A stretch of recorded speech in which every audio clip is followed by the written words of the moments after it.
Welcome. I'm Kinetic Symphony. I hunt down and report on weird and true mysterious stories, from glitches to the paranormal. Would you like even more content? Here's my Patreon. Now onto the stories. Case file number 1314, written by MentallyEmpty. The Rosebud to Frankston bus journey that defied time itself. This was 10 years ago when I was 16. I again remember this experience just yesterday. I was living on and in the Mornington Peninsula, Victoria, Australia, Rosebud to be exact. When I went to see my family in Melbourne, I would take a bus to Frankston, then a train to Melbourne. The bus trip always took about an hour or a bit over. On this one occasion when I was heading from Rosebud to Frankston via that same bus, I met someone on it and we started talking. It only felt like 30 minutes of talking, and we hadn't reached Frankston yet, of course.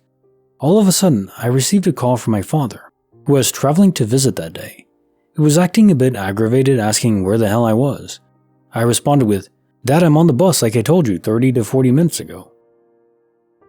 He went off, calling me a liar. I was super confused and questioned what I did wrong. What he said scared and confused the crap out of me. He said I couldn't be on the bus because it's been 3 hours since I left. I checked the time and lo and behold, it was 3 hours later. Yet I was on the same bus that hadn't reached Frankston nor had any detours.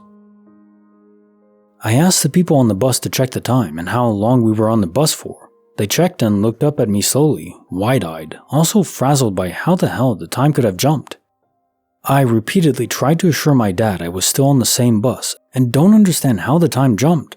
Obviously, I sounded nuts, so he never believed me. That experience has never happened again, and I still try to find a logical explanation to this day. Case answer file 1314. The Rosebud to Frankston bus journey that defied time itself. Okay, this one was definitely a space-time portal event, because everyone on the bus experienced the same thing. They were all dumbfounded by how much time had passed. So, internally, you were transported ahead of time by, 2.5 hours, and externally, everything was normal. It's so amazing how frequent these portals are popping up all over the place. If anything, they're getting more frequent. It makes you wonder, what is the catalyst for them? Where do they come from? Is it an actual experiment by aliens or our own military, our own government, or are they just natural phenomena? If they're natural phenomena, there would be a lot of stories from people in the past, well before all this technology. I think there have been some.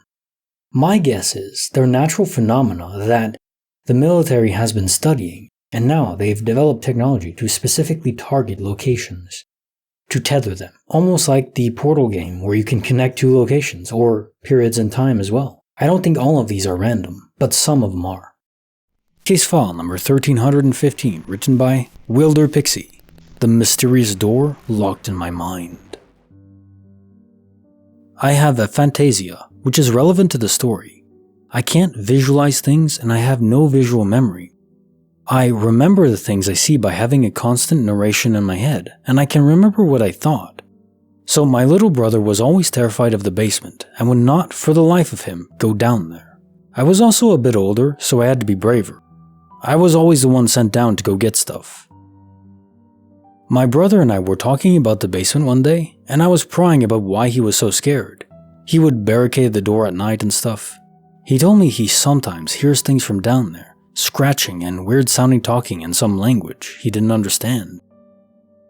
I was immediately alarmed and told him someone must be sneaking in through the door down there. He said, "What door? There's no door down there." He even brought up that I can never remember anything visual, but I argued back that he hasn't even been down there for years. We argued back and forth.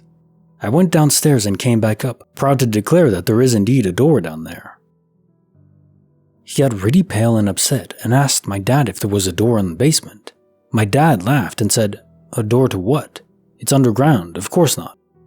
I'm getting super mad. I know I can't remember things visually, idly, but I just checked. Our little argument kept going a bit, me trying to get him to go down with me. Finally he did. No door. 4 concrete walls.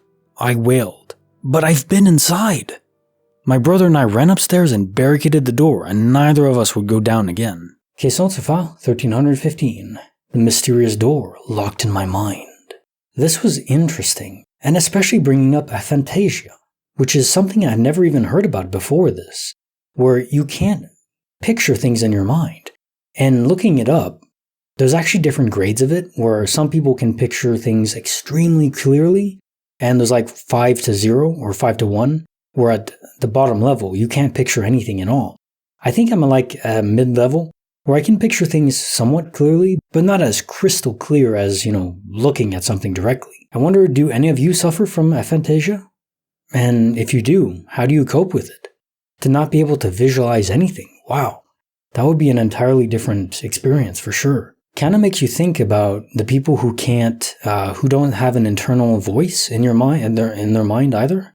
Like, imagine having no voice or no ability to picture anything either. I mean, you couldn't even function at all. Now, as per the glitch, I think what happened is you pictured a door that was tethered to a different universe. So we have these multiversal glitches happening all the time, but very unlikely to happen so abruptly. It's really the door from another universe. Now, the real question is, what would happen if you opened it at the same time that it morphed back into the originating universe? You would be zipped away, maybe permanently. Physical mass entirely, not just the soul. And I think that would have a disastrous effect, because you're introducing new matter at that point. Boom. Bonus file written by Cordry12, a malevolent force from the Colorado woods. I was taking care of my parents' house in the woods of Colorado. I woke up in the middle of the night to this black figure standing over me, making a gurgling sound. Not loud. It sounded like it was far away. But the figure was inches away from me. I'm not a stranger to sleep paralysis, the demon in the corner type thing. But this was different. I couldn't move, which carried over, but I was trying. It felt like I was tied down. My vision started to go red, almost like when you're injured in a video game. That blood effect that moves in from the edges. All of a sudden, the figure fell on me. I could feel the weight pressing down on my chest. I couldn't breathe. I could feel my blood struggle to escape underneath it. Then it rolled off me onto the other side of the bed and started laughing, quietly, like it had just remembered an inside joke. But it was laughing in mock versions of other people's laughs, my mom's, my dad's, a few of my friends. It started to distort. It became the silhouette of my mom 5 years earlier. The laugh became a touch clearer, closer to hers. Then its hand slid over in my bed, very slowly, like it was nervous to touch me. It grabbed my hand and held on, fingers interlaced. It felt like solid fog, and it rolled like it was something liquid moving in waves underneath the surface. It kept holding on and kept laughing. Eventually the red in my vision faded into the full black, and I woke up almost a full 20 hours later. My body ached. It felt like my spine had been taken out and replaced. Moving was a chore. I had to relearn how to do all the simple things over the next hour or two, until it all crashed back into me. Case notes of the bonus file. A malevolent force in the Colorado woods.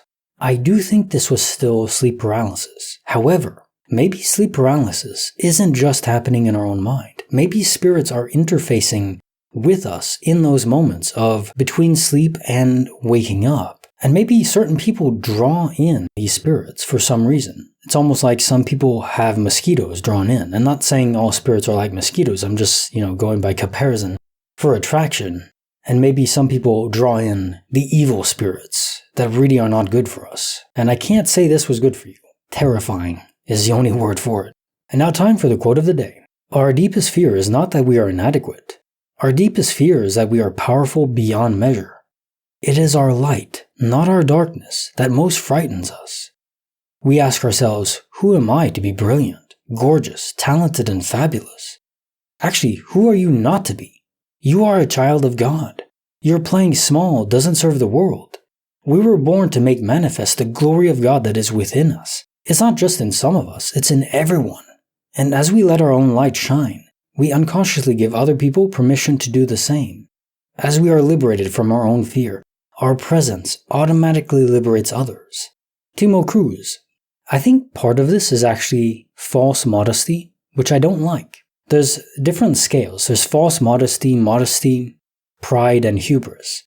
Never go to hubris, but have pride in yourself, and it's okay to have pride in yourself. It's not a sin, it's hubris that is a sin, in my view. And think about it. If you created life, you would want them to be proud of their own achievements through free will. Wouldn't you? I know I would.